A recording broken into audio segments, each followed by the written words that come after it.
February 19, 1980, a date that would forever be etched in the annals of rock history. The music world woke to shocking news. Headlines screamed and fans were left in disbelief. Bon Scott, the wild frontman of AC/DC, was gone, dead at 33. The band was devastated. The man who had given them their voice, their energy, was no more. Could AC/DC go on without their iconic singer? The future seemed uncertain. The weight of the loss was heavy, and the path forward was shrouded in doubt. But from the ashes of tragedy, a phoenix would rise. The band, fueled by their grief and determination, decided to press on. Released on July 25, 1980, Back in Black became a testament to resilience, a celebration of rock and roll, and a tribute to their fallen brother.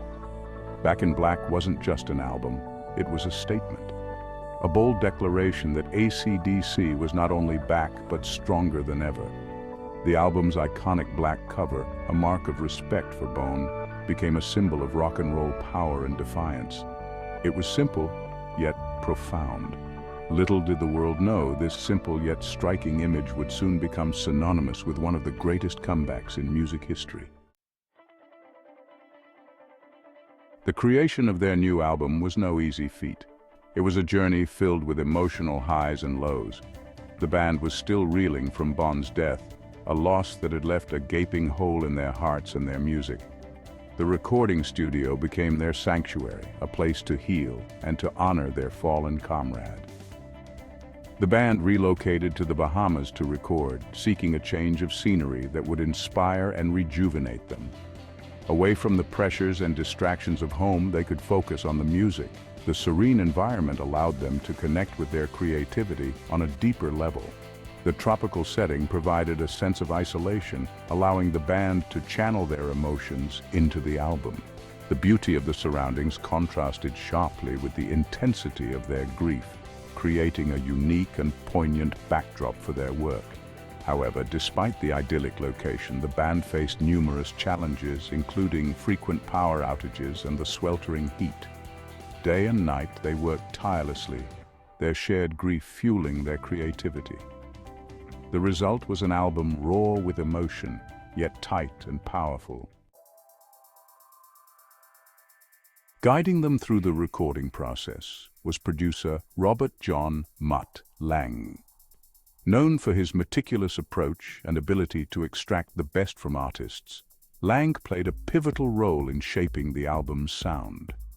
He understood the band's grief and recognized the need for an album that was both respectful of their past and a bold statement of their future. Lang pushed the band to their limits, demanding precision and passion in every note. He encouraged them to experiment with new sounds and arrangements, while staying true to their signature hard rock edge. His keen ear for detail and ability to create a cohesive sonic landscape helped shape into the masterpiece it became. Stepping into Bon Scott's shoes was no easy task, but Brian Johnson, a Geordie lad with a voice like a hurricane, was up for the challenge. He brought his own unique style and charisma to AC/DC, while honoring the legacy of his predecessor. Johnson's raw, powerful vocals injected a new energy into the band, complementing the young brothers' thunderous riffs perfectly. Johnson's lyrics, full of wit, grit, and working-class charm, resonated with audiences worldwide. His presence helped to usher in a new era for AC/DC, proving that the band could move forward without losing sight of their roots. Back in Black, an anthem of resilience. This song, with its electrifying energy and powerful message, has transcended generations. The album's title track, Back in Black, became an instant anthem. Released in 1980, it marked a significant moment in rock history. It was a statement of intent, a defiant roar announcing AC/DC's triumphant return. After the tragic loss of their former lead singer, Bon Scott, the band faced an uncertain future. The song's simple yet powerful lyrics spoke of overcoming adversity and emerging stronger than ever. The lyrics, "Forget the hearse 'cause I never die," imply that Scott's legacy would live on through his music. The song was composed by Brian Johnson and brothers Angus and Malcolm Young. Malcolm had the main guitar riff for years and used to play it frequently as a warm-up tune. The driving rhythm, Angus Young's iconic riff, and Johnson's soaring vocals created a sonic force that was impossible to ignore. Back in Black wasn't just about the band's return. It became a universal anthem of resilience. It spoke to anyone who had ever faced hardship and found the strength to rise again. The song became a symbol of hope, a reminder that even in the darkest of times, there's always a way back to the light. You Shook Me All Night Long became another iconic track from the album. This classic rock and roll song about lust and desire showcased the band's playful side and was the first single released with their new lead singer, Brian Johnson. The song's infectious energy, suggestive lyrics, and irresistible groove made it a favorite at parties and on dance floors around the world. Brian Johnson wrote the lyrics very quickly, wanting to impress his new bandmates. The opening line, "She was a fast machine, she kept her motor clean," was inspired by his love for cars. The tropical setting and images of American girls influenced the lyrics, adding to the song's vibrant feel. Angus and Malcolm Young's guitar work on this track has been highly praised and is considered one of the greatest rock and roll riffs. The music video, directed by David Mallet, featured Brian Johnson in a humorous role inspired by the comic strip character Andy Capp. The song became an instant classic, cementing its status as a cornerstone of rock music. Hell's Bells Tolling, global domination and chart-topping success. The album Back in Black was a commercial triumph, topping charts worldwide. It became one of the best-selling albums of all time, solidifying AC/DC's status as global superstars. The album's success was fueled by a string of hit singles including Hell's Bells, Shoot to Thrill, and What Do You Do for Money, Honey? Hell's Bells is the opening track on the album, which was a tribute to the band's former lead singer. The song starts with the tolling of a 2,000-pound bronze bell, specially cast by John Taylor Bell Founders in Loughborough, England. The bell tolls 4 times before the guitar riff kicks in, creating a dramatic and unforgettable introduction. Recording the bell sound was quite a challenge. Initially, they tried recording a bell in a church, but the presence of birds caused issues.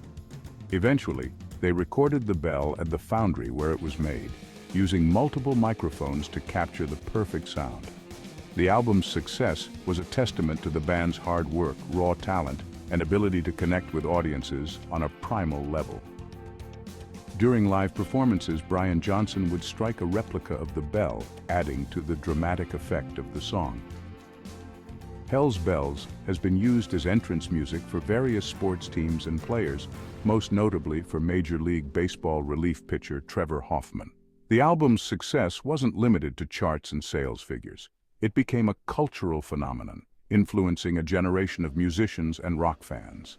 The song has been widely regarded as one of AC/DC's best and has appeared on several charts over the years.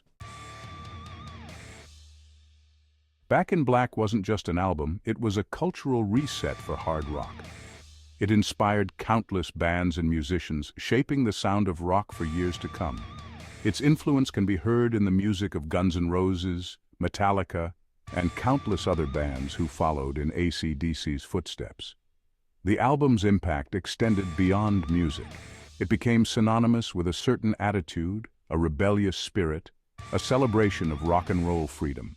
It became a soundtrack for a generation, its anthems echoing through stadiums, arenas, and bedrooms across the globe. Back in Black transcended the boundaries of music, becoming a cultural touchstone. Its songs have been featured in countless films, TV shows, and video games, introducing the band to new generations of fans.